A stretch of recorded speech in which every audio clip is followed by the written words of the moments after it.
The Dragon Burner by Chirpy is a new toolhead designed for the Voron V0. The main goal of the Dragon Burner is to drastically increase part cooling by using dual 4010 part cooling fans. It is compatible with most popular hot ends, extruders, and bed probes.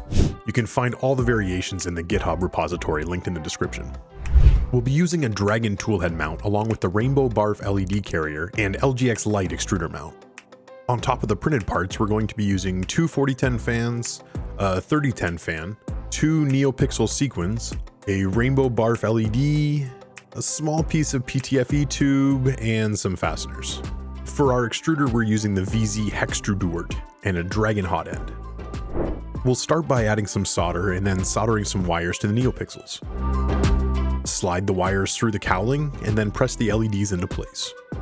We put a little glue on the back to help hold them in position. Route the wires up to the logo LED and then trim them to length before soldering them to the Rainbow Barf. The diffuser goes into the LED carrier. Make sure you get the orientation of the logo right. You can see the one side of the carrier is slightly wider than the other.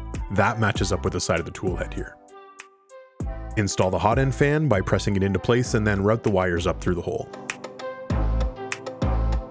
Next, we need to fasten the hot end to the cartridge. This cartridge is for a Dragon, but the Dragon Burner supports a variety of hot ends. Check the GitHub repository to see if yours will work. And finally, we'll slide the cartridge into the cowling.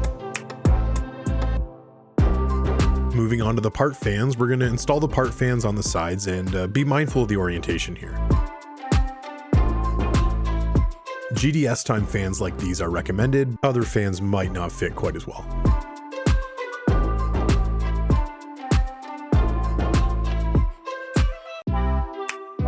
And finally, install the PTFE tube.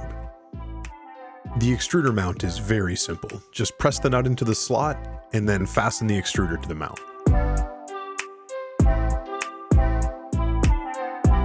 Next, just attach the extruder mount onto the cowling and we're all done.